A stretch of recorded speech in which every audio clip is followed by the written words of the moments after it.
আমরা অনেক সময় ফোনে যখন কথা বলি তখন দেখা গেল আমার পরিচিত একজন সে সৌদি আরবে আছে বা দেখা গেল সে বাহরাইনে আছে, তো তখন দেখি আমরা বাংলাদেশে যখন বাজে 6টা তখন অন্য দেশে বাজে রাত 10টা। এই যে একটা সময়ের পার্থক্য, এইটা কেন ঘটে এই ব্যাপারটা নিয়েও আমি আলোচনা করব। এজন্য আমি আপনি আলোচনাকে সহজ করার জন্য আমি একটা গোলক নিয়ে আসছি, যেটা পৃথিবীর মানচিত্র। এটা দিয়ে আমরা একটু সহজে বোঝার চেষ্টা করব। তাহলে চলুন মূল আলোচনায় যাওয়া যাক। আমরা এখন আলোচনা করব যে আসলে এক একটা দেশে এক একটা সময় হয়, এটা কেন হয়, এবং একটু ভূগোল নিয়ে একটু আলোচনা করি। যদিও আমরা ভূগোল নিয়ে ক্লাস 6 থেকে মোটামুটি ধারণা নিছি, তারপর আমি একটু চেষ্টা করব আমি যেভাবে বুঝছি বা আমি যেভাবে বুঝি সেভাবে আপনাদের সাথে একটু আলোচনা করার জন্য। সর্বপ্রথম আমরা কিন্তু জানি আমাদের দেশ যেমন ব্রিটিশরা শাসন করছে, সারা পৃথিবীর প্রায় অর্ধেকাংশ ব্রিটিশরাই শাসন করতো, যার জন্য ইংল্যান্ড চিন্তা করলো যেহেতু তারা শাসন করতো, তো তারা কি করলো যে তাহলে সে সময়ের যে নির্ধারণ এই জিনিসটা তারাই তাদের সুবিধার্থে তাদের দেশটাকে একটা মেইন ধারণা নিল যে আমাদের দেশটা হচ্ছে পৃথিবীর মাঝখান ধরি। এই যে আমরা যদি ধরি এটা হচ্ছে ইগিরিসু, আপনার ইংল্যান্ডকে জাপানিজ ভাষায় বলা হয় ইগিরিসু। তো এই কারণে ইংল্যান্ড হচ্ছে ইংল্যান্ডের যে লন্ডনের শহর, এই শহরে তারা একটা মান মন্দির স্থাপন করে, এটাকে বলা হয় গ্রিনিচ মিন টাইম বা জিএমটি।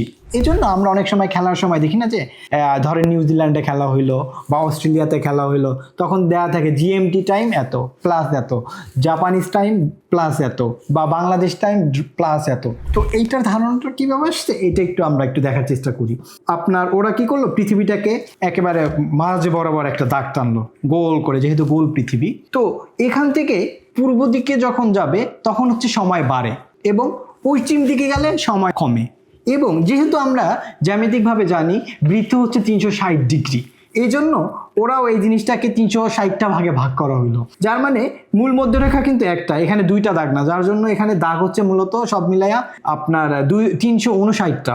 বাট আপনার যেহেতু 180 ডিগ্রির যে সময়টা বা যেখানে আসে এখানে কিন্তু দাগ একটাই, যার জন্য এই যে লন্ডন শহর থেকে যত পূর্ব দিকে যাবে তো তত সময়টা বাড়বে।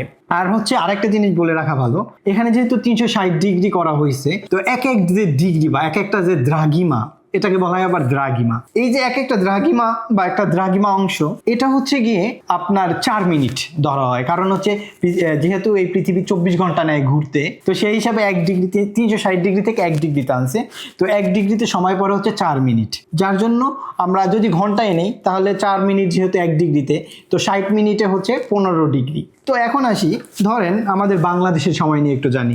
বাংলাদেশ হচ্ছে জিএমটি, মানে আপনার ইংল্যান্ড থেকে কত দূরে পূর্ব দিকে বাংলাদেশ, তো বাংলাদেশ হচ্ছে +6, জিএমটি +6 মানে হচ্ছে 6 আওয়ার, তাহলে 1 আওয়ারে হচ্ছে 15 ডিগ্রি, তার মানে হচ্ছে কি কত, 6 আওয়ারে কত, 90 ডিগ্রি। তো বাংলাদেশের যে অবস্থান সেটা হচ্ছে 90 ডিগ্রি পূর্ব দিকে, কোন দেশ থেকে, আমাদের লন্ডনের হিসাবে। এই জন্য জাপানের যে অবস্থানটা আমরা এখানে যদি দেখি, জাপানের অবস্থানটা হচ্ছে +9, মানে লন্ডন থেকে জাপান +9 পূর্ব দিকে অবস্থিত, মানে 135 ডিগ্রি।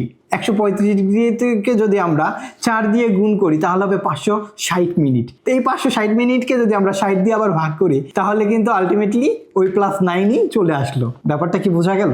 তো এখন ধরি যে পৃথিবীর সবার আগে সূর্য ওঠে কিরিবাতিতে, তাহলে কিরিবাতির কি কাহিনী? কিরিবাতি এমন একটা অবস্থানে, এখানে একেবারে শেষ মাথায়, মানে আপনার যখন মূল মধ্যরেখা কল্পনা করা হয় ওইটার একেবারে অপোজিট পাশে এই যে কিরিবাতিকে জাপানিজ ভাষায় বলা হয় কিরিবাসু। এই কিরিবাসু এটা হচ্ছে গিয়ে 180 ডিগ্রির মাথায়, তো 180 ডিগ্রির মাথায় কত, +14 দাঁড়ায় যায়, +14। তো এটা হচ্ছে দেশ হচ্ছে গিয়ে এটা নির্ধারণ করতে পারে। তো 1995 সালের আগে কিরিবাতি ছিল +12, মানে জাপান থেকে 3 ঘন্টা আগানো।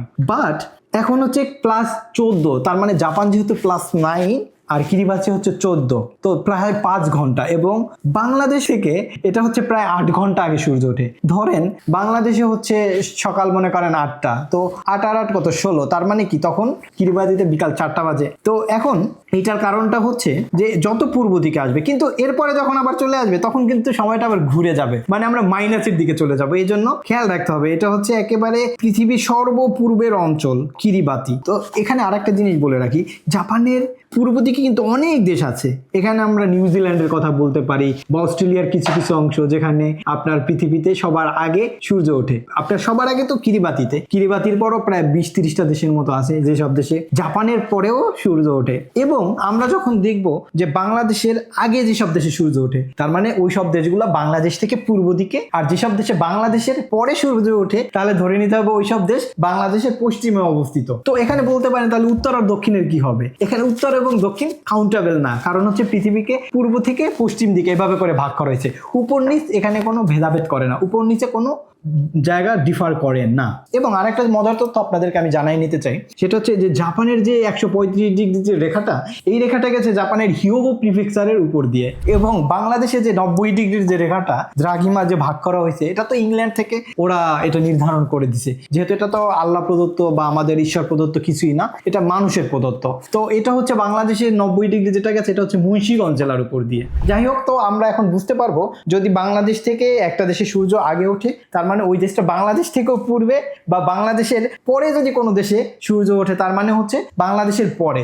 ধরেন আপনি সৌদি আরব, সৌদি আরব হচ্ছে বাংলাদেশ থেকে অনেক পশ্চিমে, এই জন্য বাংলাদেশের পরে হচ্ছে সৌদি আরবে সূর্য ওঠে। আমার কথা কি বোঝা গেল? তো আজকে আমরা আলোচনায় বেশ কিছু ব্যাপারগুলো আলোচনা করছি, যে জাপানকে কেন সূর্যোদয়ের দেশ বলা হয়, কেন জাপানের নামকরণের ইতিহাস, এরপরে হচ্ছে আপনার জিএমটি টাইম নিয়ে আলোচনা করলাম, কিরিবাতি নামে একটা দেশ আছে এই দেশটা নিয়ে আলোচনা করলাম।